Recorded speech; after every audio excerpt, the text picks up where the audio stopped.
Hi everyone, my name is Bahar and I'm going to be doing the introduction to the Pearl. So first, we're going to have a quick grammar warm-up. In this sentence, we see, during the Middle Ages, riddles were composed by poets and became a popular form of entertainment and art. Here we see the difference of composed by versus composed of. Let's look at these two sentences below. The first sentence says, the football team was composed of several boys from California.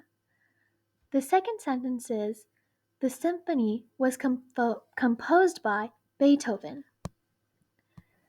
The difference of composed of and composed by is how they make up something. So composed of means when one subject is made up of another subject. So the first subject here is the football team, and the other subject is several boys. We see that the football team is made up of several boys, and so we will use composed of. The next definition is of composed by. The way you use composed by is when one subject creates or makes another subject. So the symphony is one subject and Beethoven is the other subject. Here we see that the symphony was created by Beethoven. So it was composed by him. So now we're going to practice the difference of composed of and composed by. You can try these on your own and use the rest of the video to check your answers. So let's get into it. The first sentence says, the meal was composed of or composed by turkey and potatoes. So here we see the first subject, the meal, and the other subject, turkey and potatoes. I'm thinking it's going to be composed of because the meal is made up of turkey and potatoes. The meal was composed of turkey and potatoes. The next sentence says, the lecture was composed of or composed by our teacher. Here we have one subject, the lecture, and the next subject, teacher. Here we see the lecture is created by the teacher. So in this case, I would use composed by. The lecture was composed by our teacher. The third sentence says, the lecture was composed of or composed by confusing formulas. Here we see one subject, the lecture, and the next subject, confusing formulas. Here we see that the lecture is made up of or contains confusing formulas. So in this case, I would use composed of because the lecture contains or is made up of confusing formulas. The lecture was composed of confusing formulas. So now let's get into the book, The Pearl, written by John Steinbeck. So let's get into about the author and setting. The author of the book, The Pearl, was John Steinbeck. John Steinbeck was a very successful American author who lived from 1902 to 1944.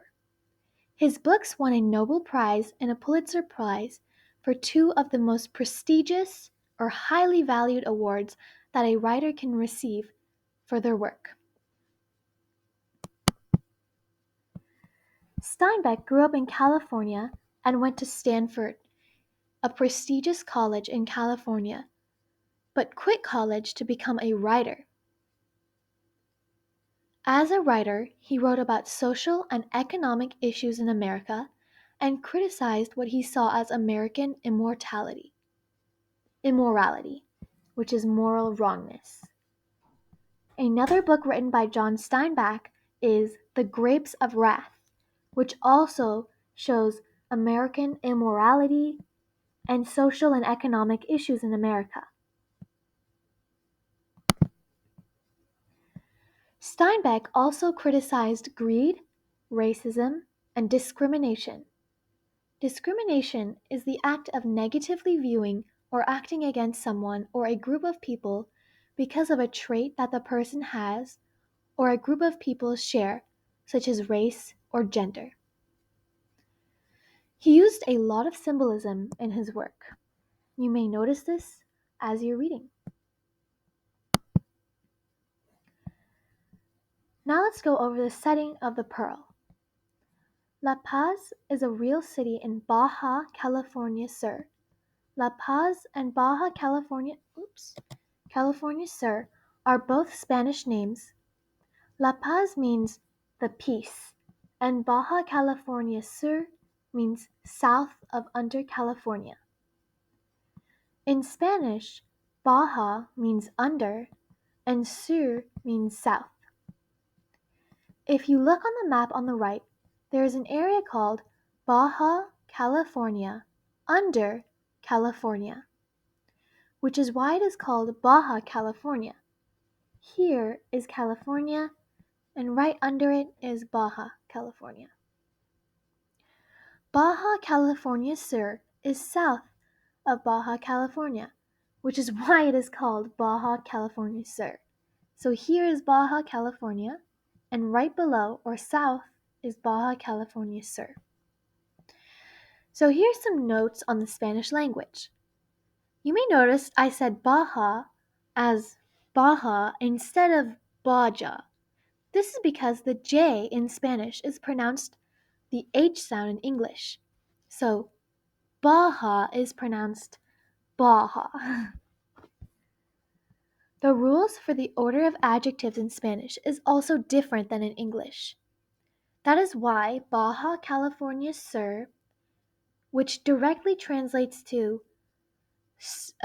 under California South, doesn't make sense in English.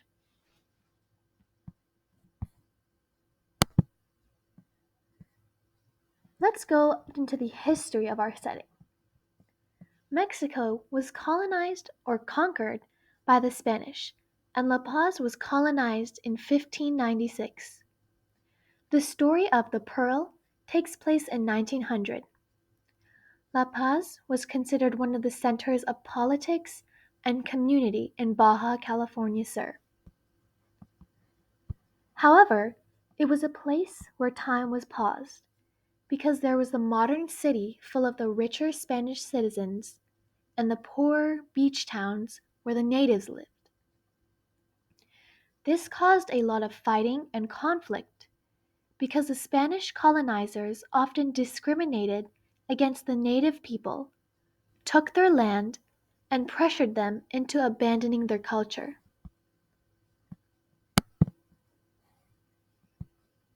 You might notice the conflict between the main characters, who are poorer and are part of the native population, and the other characters, who are Spanish or European and richer. The natives of La Paz live in huts near the beach, while the richer people live in cities. You may notice a correlation to the outsiders. Like the Socias and the outsiders, the richer people who live in the cities discriminate against the greasers. In the Pearl shows how the natives are poor, speak a different native language, and look different than the Europeans, which contributes to the conflict between them. You may notice some discrimination. Huts are small, simple shelters usually made of large, dead plant leaves, plant materials, and wood. Here are some examples of different structures of huts.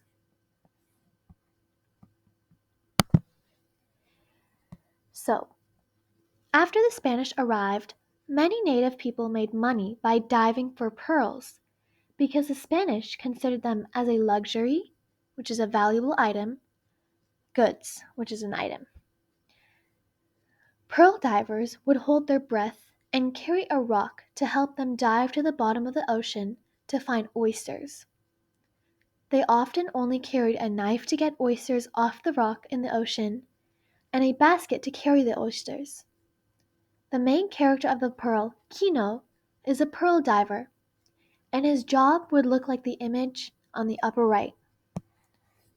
Here is a pearl diver who is using a basket to carry oysters. So, in La Paz, Mexico, there's a statue in the honor of the pearl business that used to be there during the time in which Steinbeck wrote the novel. Steinbeck often traveled to the places that he wrote about. Since La Paz is not too far away from California, Steinbeck traveled to La Paz before he wrote The Pearl. However, when Steinbeck visited La Paz in the 1940s, the pearl fishing business did not exist anymore. Over time, the price of pearls had dropped, and people could no longer make enough money by pearl fishing. In 1900, when the story takes place, the pearl fishing business was still around, but it was declining, which means to be dropping in popularity. So, here is the beginning of the pearl. The pearl begins with this paragraph on the left. Oops. It tells the reader that this parable will be about Kino, a pearl diver, his wife, Juana, and their baby, Coyotito.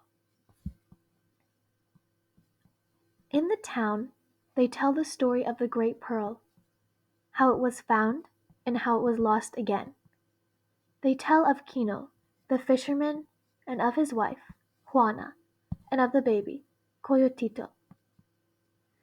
And because the story has been told so often, it has taken root in every man's mind. And as with all retold tales that are in people's hearts, there are only good and bad things, and black and white things,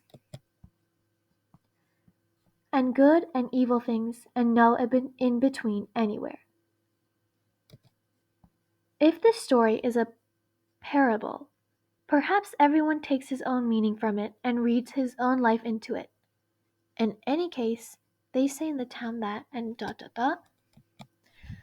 So, what is a parable? A parable is a simple story meant to teach a moral lesson.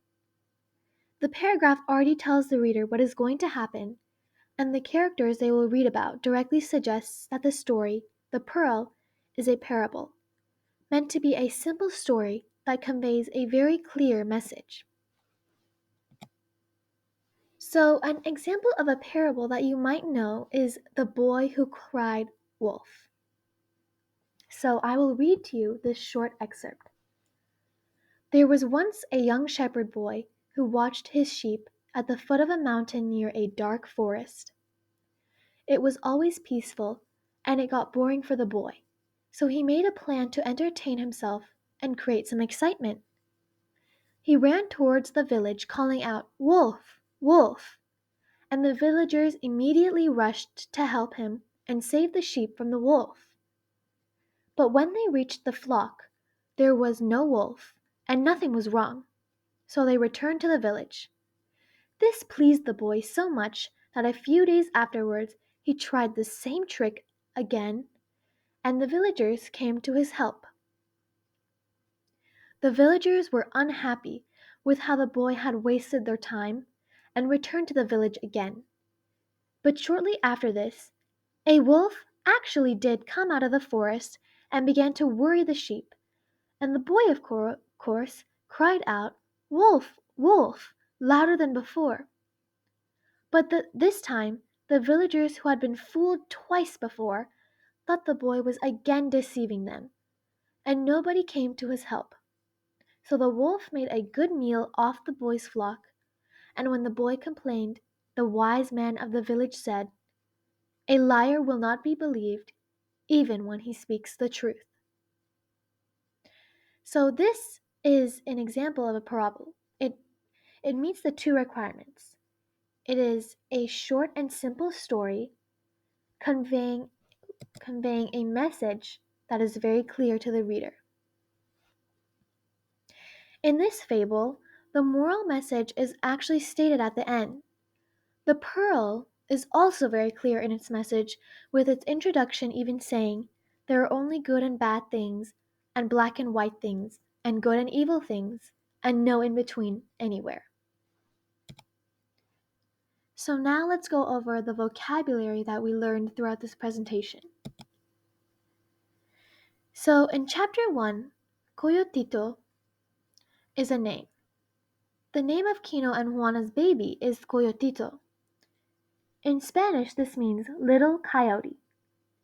A coyote is a wild dog that resembles a small wolf, and they live in North America, which is Mexico, the United States, and Canada.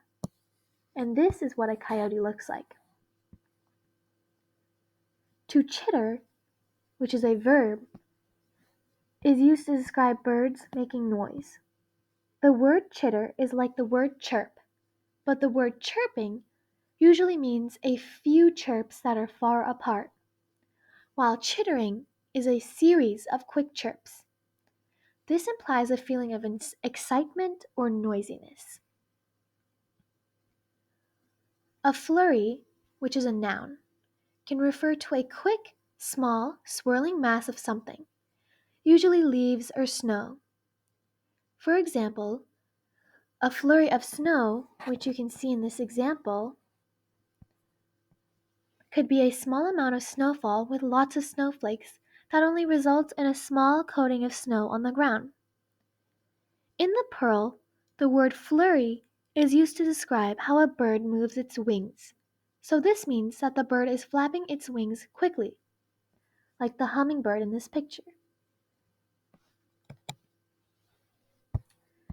A shawl, which is a noun, is a piece of fabric worn by women over the shoulders or head, or wrapped around a baby.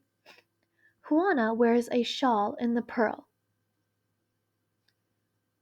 Gulf, which is a noun, is a part of a sea that is almost surrounded by land and is only connected at one point to the rest of the sea.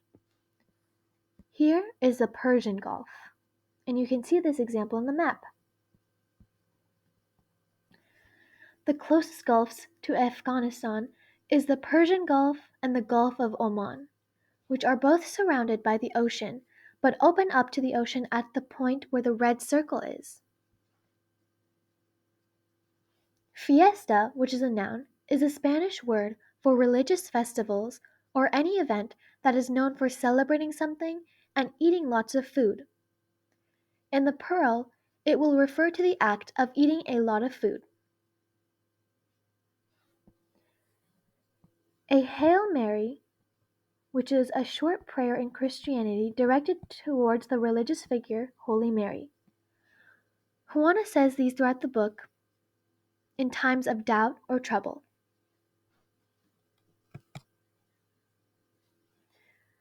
An antlion, which is a noun or a thing, is used to describe a group of insect species that are known to make traps in the sandy ground to catch ants, which they eat. Here is an example. So, antlion and antlion traps. Ants that walk into the trap can't crawl out and fall to the bottom where the antlion lies in wait, hidden beneath the sand.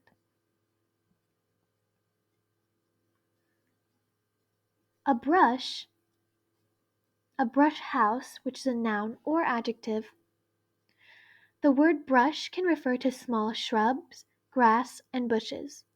The brush includes all of the shorter, smaller plants closer to the ground, unlike tall trees. In the pearl, Kino and his family live in a brush house, which is like the huts mentioned earlier in this lesson. A pulque, which is a noun, is a Spanish alcoholic drink made from the fermented white sap of the muguay, or agave, plant. It is a pale white color, like milk mixed with water. Here's a picture. It is a popular drink that has cultural and religious importance in Mexican culture.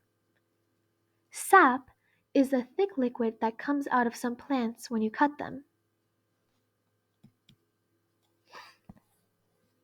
To stamp on, which is a verb, is to bring one's foot down heavily on something on the ground, or to stomp hard onto something.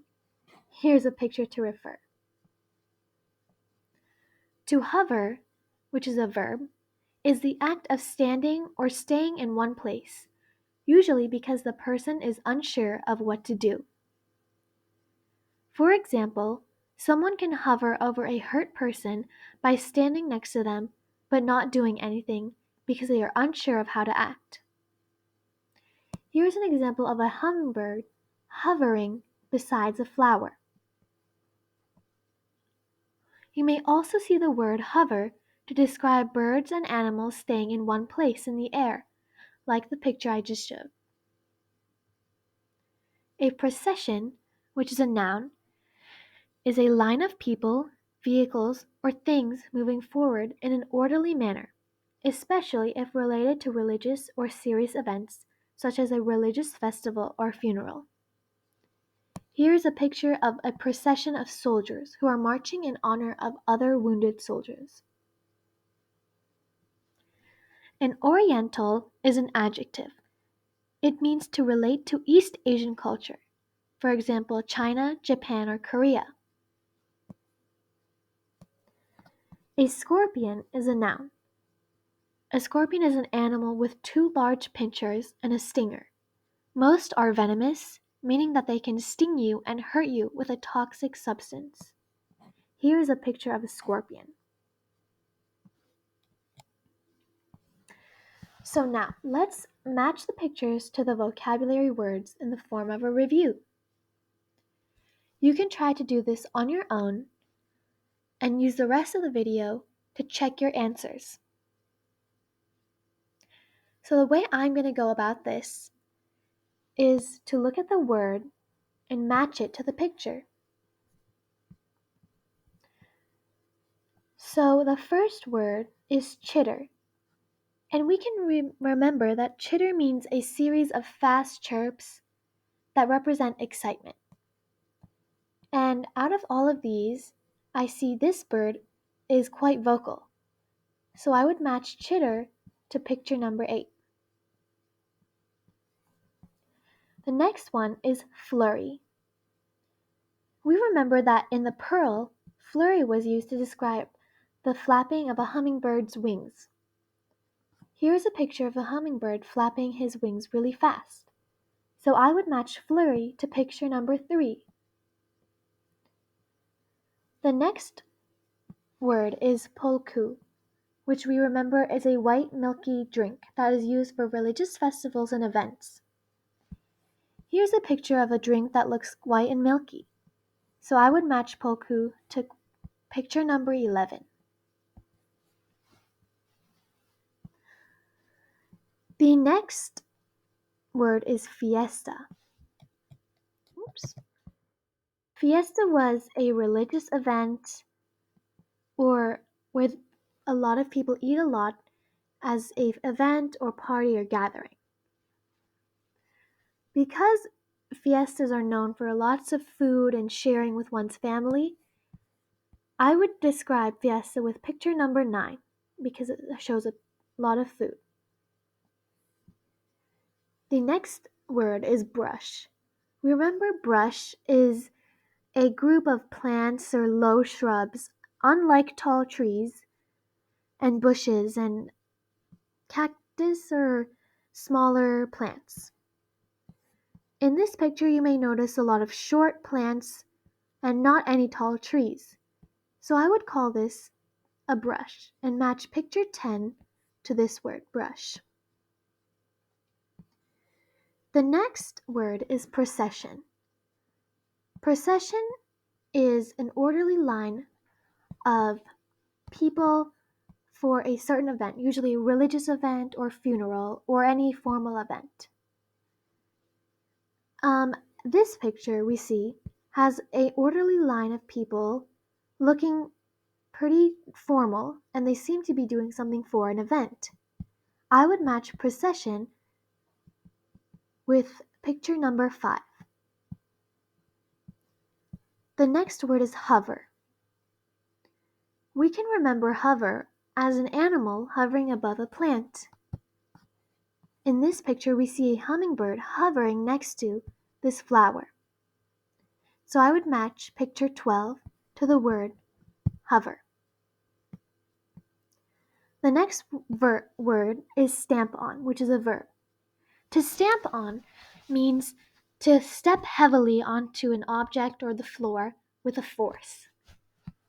This picture represents a man about to stamp on his phone. So I would match picture 7 to the word stamp on. The next word is shawl. We remember shawl to be a large scarf used to wrap babies wrapped around the head or wrapped around the shoulders. This woman seems to have a large cloth wrapped around her shoulders. So I would match picture 6 to shawl. The next one is gulf. We remember gulf to be a water body closed, almost completely closed with land, but has a small opening that connects to the sea. In this map, we see a water body almost completely closed of land, but opens right here towards the sea. So I would match gulf with picture number 1. The next word is oriental. Oriental describes anything that has relation to do with East Asian culture, like China, Japan, Korea, etc. This is a gong, which I believe to be used in Chinese or East Asian cultures. So I would match picture number 4 to oriental. And the last word is scorpion. And we remember scorpion to be an arachnid, which is a bug that has 8 legs with 2 pinchers and is venomous. Here is a picture of a scorpion, so I would match picture number 2 to scorpion.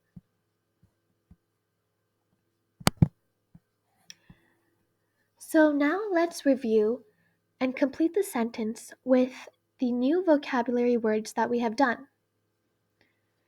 So you can do this on your own, and once again use the rest of the video to check your answers. So let's go into question or sentence number 1. The Spanish doctor was rich, so his house was filled with expensive items from faraway places.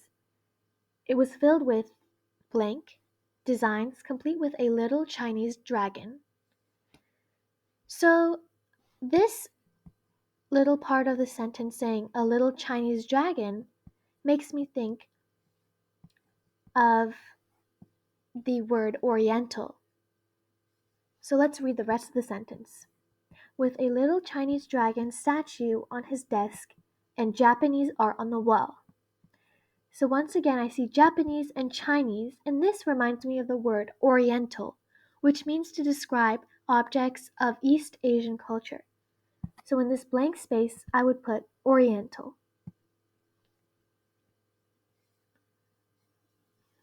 So the second sentence. All Kino could do was blank uncertainly by Juana's side as she cared for Coyotito. He didn't know what to do. So if you picture this in your head, I would think that Kino is standing next to Juana's side, kind of unmoving and a little distant from her. The word to describe that motion or behavior would be hover. So all Kino could do was hover uncertainly by Juana's side as she cared for Coyotito. He didn't know what to do. So the next sentence, the birds always chitter loudly in the morning, and it wakes me up.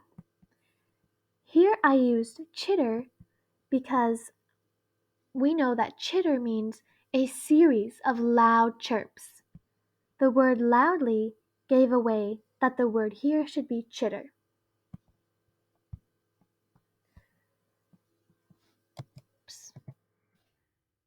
The blank caught its prey in its two large pincers and raised its deadly stinger ready to strike. So, from our vocabulary list, I can think of one word that describes two large pincers and deadly stinger, and that is scorpion. So, the word for number 4 is scorpion. Johnny yelled out at the sight of a spider on the floor, but the spider crawled away before Johnny could blank on it with his foot and kill it. So the verbs in our vocabulary list that used the word foot was stamp on, to stamp on. So in this case, I would use the verb to stamp on. So before Johnny could stamp on it with his foot and kill it. So sentence number 6. La Paz is next to the blank of California, which leads to the Pacific Ocean. So seeing the word Pacific Ocean leads me to think that this is about a body of water. And we know that gulfs have an opening to the ocean. So here I would use Gulf. La Paz is next to the Gulf of California, which leads to the Pacific Ocean. So let's see our answers. Chitter, flurry, polku, fiesta, brush, procession, hover, stamp, shawl, Gulf, oriental, scorpion. So out of these, you can choose to fill these up. These aren't the correct answers, all of them, but some of them are for each of these sentences. So now let's complete another series of sentences as review. And we have these words to choose from. Juana searched through the blank for small twigs and leaves to help make a fire so that she could cook dinner. So from our vocabulary, there is one word that means shrubs or bushes or short plants that are not trees. And that is brush. So the answer here would be brush. Sentence number 8. Kino never ate much, except for one blank, during which he filled himself with sweets and food. So I can think of one word in which there is many sweets and food in this event, and that is fiesta. So the answer for number 8 is fiesta. Kino never ate much except for one fiesta during which he filled himself with sweets and food. Sentence number 9. Coyotito crawled towards the bird, startling it. The bluebird squawked loudly and flew off in a blank of blue feathers. So another way of describing the feathers of a bird flying off is in a flurry. So the correct answer to number 9 is a flurry. The bluebird squawked loudly and flew off in a flurry of blue feathers. Sentence number 10.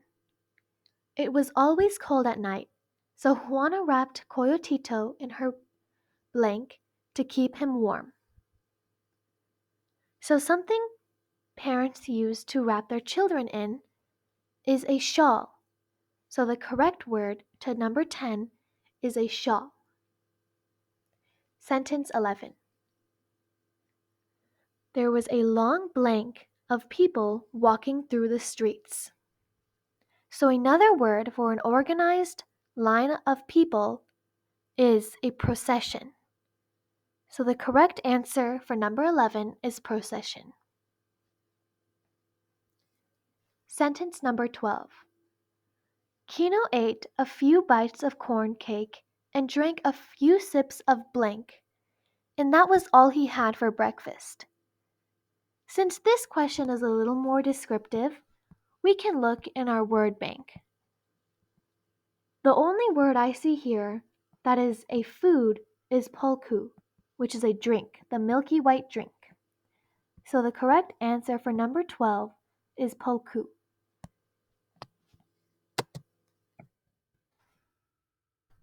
And so that is all for today. Thank you so much for listening.